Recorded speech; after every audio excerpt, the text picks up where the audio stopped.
The Fifth Street arcades have been around for as long as Cleveland almost, and it's an amazing institution with this massive architecture, natural light, and some of the most amazing and iconic small businesses in Cleveland. Among them is Mike the Hatter. And so we're going to take you inside to explore Mike the Hatter today on CleveItToUs.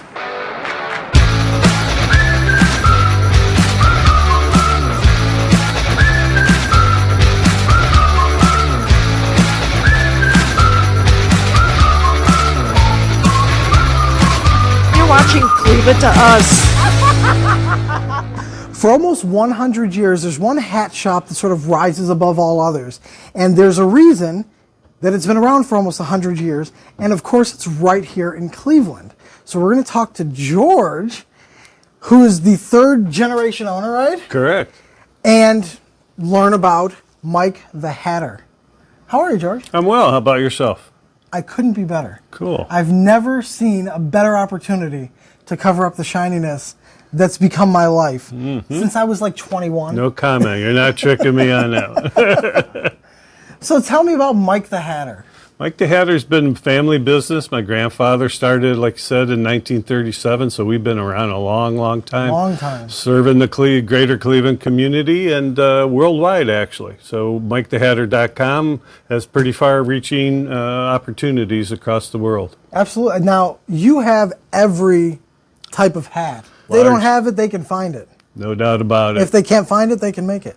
Also at different price points. So if you got $20 or $1,000, we got headwear that'll fit your budget. Nice, nice. And for every type of head, right? Yes, absolutely. So people come in different shapes and sizes, so should the hats. And it kind of should match your personality. When you see hats, a lot of people think of other parts of the ensemble, but you don't sell like suit jackets or anything, but you sell barbecue sauce. Yeah, so that's a kind of crazy story. I'll tell you the short story. Okay.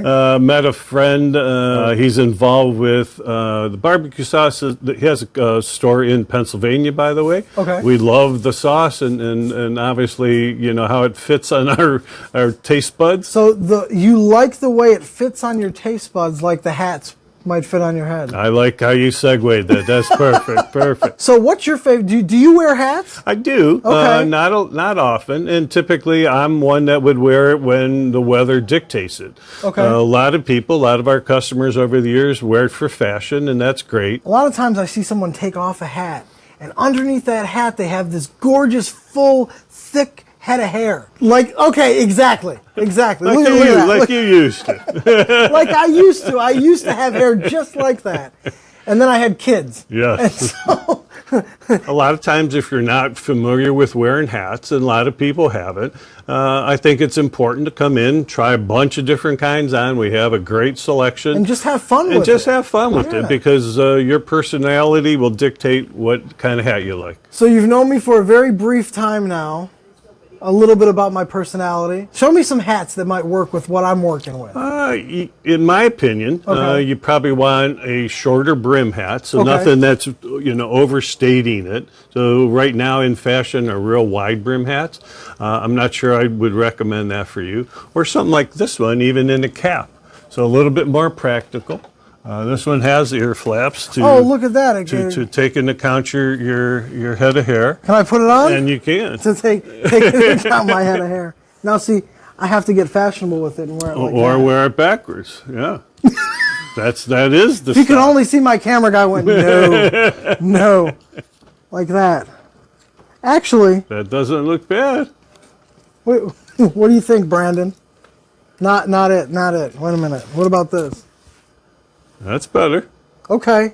I'm looking at myself like that's the camera. I got the nod of approval, but not this. Look in the mirror, have some fun with it, make sure it fits, that the winds on Euclid Avenue aren't going to take it down the street. That's kind of important too. Then your hat becomes someone else's hat. Well, then we do cleaning services, so what a great segue. Right. This is like, it's a good thing that you're here near the wind. Right. It's like the front end repair shop that has all the potholes in the front. This is great. Just happens that we can fix that for you. We've had a lot of pretty crazy requests over the last couple of years to match. I saw this in a film. can you do that? Because that's something you can't buy off the shelf. Right. But Gavin, our custom hat designer, if given some time and some good pictures and things to work with, he can make whatever you need. So not only our history goes way back, so our history with our customers goes way, way back as well. And people always come back over and over. This was my uncle's favorite hat shop. He was here. I told George, I don't know if he came to this side of town to get a hat and visit us, or if he came to visit us and get a hat. I think he might have just stopped to see us because he was in town to get a hat, because that was his thing to do. But he was a sharp dresser. I showed you a picture of him. Mike the Hatter was his favorite place. So we're here in honor of him, because he would have loved this. What's going on in here is pretty massive, but you've also got other spaces across. You've got all this space. We're looking, because you have so many hats. We have two more The biggest hat shop in the country. Right. You need a lot of space for your hats. Right, and this doesn't even include all the ones in the rafters or in my attic at home. So we do have a lot of They don't use inventory. fiberglass to insulate the walls. Right. If you took the drywall down, hats. They're everywhere.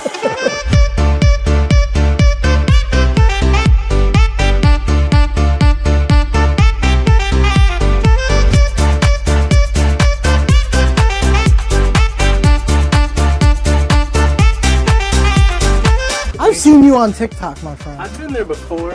You've seen me in a couple places. I got one of those faces. So you're the guy to talk to about all the special custom designs. So this right here is a gambler hat with a skull right in the crown. And this is just one of many things that we can do. Crown shaping, repair, design. How did you do that? Or is that a trade secret? All by hand, well, some secrets. But this one here is not a secret. It's just my hands and then the steam, if you wanted to see some of that action. Gotta see the steam. All right, careful, it does get hot. So when you apply steam to the hats, the wool or the felt, whatever you're working with, it makes the material pliable. So then you can kind of shape it by hand. And then as it cools down, it takes whatever form I left it in. This is cool. And I also have this one I can show you. So on top, it's got a custom belt band on it. And then underneath... Now this I've seen on TikTok. I'd like to show off what this we is do the here. one. This is the one I've seen a few videos of. Very, very cool. Thanks. I saw how you made it, and you burn that in there. Is that how That's right, yeah. So cool. All of the work is done by hand. So there are some places that will clean your hats, some dry cleaners. They'll run it through the machines. Typically that messes them up more than fixes them. Sure. So everything you see that comes through Mike the Hatter is done by hand. It doesn't leave here unless you'd put it on your own head. Absolutely. So back here is, I hear very, very old, from very, very old trees. And they don't make them anymore, right? This is They don't make them like this anymore. They've been used for over 100 years. You'll notice that there's duct tape on them, and that's because we don't want to get rid of them. No, don't. Why get rid of them? Exactly. If it ain't broke, don't fix it. If it is broke, you have duct tape. Exactly. Another Cleveland company, by the way. Yeah, so these are the flanges. They're what we use for fixing the brim, straightening the brims of hats. Okay. The more technologically advanced we get, the more we crave the sentimental, old school things, the style, the hospitality, Right. the ability to have a relationship with somebody that cuts your hair, makes your hats, the cobbler down there that does your shoes. It's not a chain. It's a family. Right. You could buy a hat online and have it delivered tomorrow, but does it really fit your personality? Does it really fit your head? So is it a good quality? Is it poor quality? So, I think those are the intangibles that over the years that we take a lot of time to help our customers with.